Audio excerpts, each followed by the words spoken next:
তো দেশি মুরগি কার কাছে ভালো লাগে? আজকে কিন্তু আমি দেশি মুরগি রান্না করলাম। মানে এটা আজকের ভিডিও না, এটা হচ্ছে মানে গতকালকের ভিডিও, রবিবারের ভিডিও। তো মাংসগুলোকে ভালো করে ধুয়ে আমি তার মধ্যে বড় চামচ দিয়ে 2 চামচ দই, আর আজকে কিন্তু সব বেটে রান্না করব। জিরে ধনে, তারপর হচ্ছে আদা রসুন সবগুলো বেটে তারপর দিলাম। আর এদিক দিয়ে দিলাম শুকনো লঙ্কা বাটা 2 টেবিল স্পুন, আর দিয়ে দিলাম নুন, আর দিয়ে দিচ্ছি মানে গোটা পেঁয়াজ 4-5টে, আর পেঁয়াজ টুকরো করা বাকিগুলো। আর এদিকে সর্ষের তেল দিয়ে দিলাম, দিয়ে এখন ভালো করে মাখিয়ে নেব। শুভ দুপুর সবাইকে। সবাই কেমন আছেন? আশা করি সবাই ভালোই আছেন, আর সবাই সবসময় ভালো থাকবেন। আর এদিক দিয়ে মাংসটা কিন্তু আমি ভালো করে মেখে নিচ্ছি। আর আগে যখন আমার দিদিমা রান্না করতো তখন দেখতাম সবসময় মাংস ভালো করে মেখে রান্না করতো। আর আমরা তো এখন অনেক সিস্টেমে রান্না করি, এইভাবে, কিন্তু আগের রান্নাতে কিন্তু আলাদা একটা টেস্ট ছিল। আমি ভাবলাম আজকে অনেক দিন পরে সবগুলো, আজকে কোনো গুঁড়ো মশলা দেবো না, শুধু হলুদ ছাড়া, আর সব বাটা মশলা দিয়ে করব। তো সবগুলো বাটা মশলা দিয়ে আমি মেখে আধ ঘন্টার মতো মাংসটা রেখে দিলাম। আর এই দিক দিয়ে কড়াইতে লাল লাল করে আলুগুলো ভেজে নিলাম।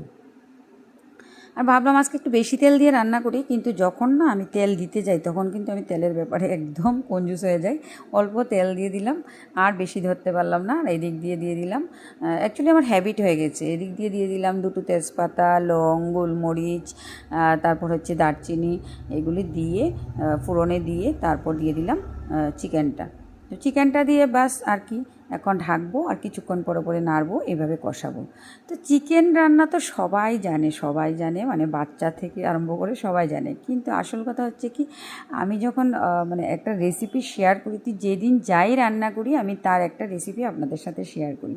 তো তাই ভাবি আজকে এইভাবে, কালকে এইভাবে একটু এদিক সেদিক করে রান্না করি বলেই শেয়ার করি। একই রকম রান্না কিন্তু আমি শেয়ার করি না।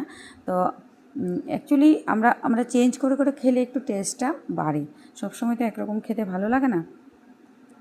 আর রান্না মানে রেসিপিটা করতে আমি আপনাদের সাথে একটু গল্পও করে নিই। এই হচ্ছে, তো এদিকে চিকেনটা কিন্তু ঢেকে দিয়েছিলাম প্রথম, আর এদিকে কষিয়ে নিয়েছি। দেখুন, তেলটা যতটুকু দরকার ততটুকুই, শুধু তেল দিলে যে চিকেন টেস্ট হয় তার কোনো কথা নেই। আর দেশি মুরগির আমার কিন্তু হালকা ঝোল ভালো লাগে, কার কাছে কীরকম লাগে অবশ্যই কিন্তু কমেন্ট করবেন। আর ব্রয়লার মুরগি যখন আনে না, তখন আমি কি করি, মানে ওটাকে একটু মাখা করি, আর না হলে হালকা ঝোল দিই। আর এইদিকে একটা মশলা দিয়ে দিলাম আমি। এই মশলাটা জিরে ধনে, তারপর হচ্ছে মিষ্টি জিরে, আর হচ্ছে লং, এলাচ, জয়িত্রী, গোলমরিচ, দারচিনি, এগুলি হালকা রোস্ট করে আমি গুঁড়ো করে রাখি, যেটাতে প্রয়োজন মনে করি সেটাতে ইউজ করি। আর এদিকে গরম মশলা দিয়ে দেশি চিকেনের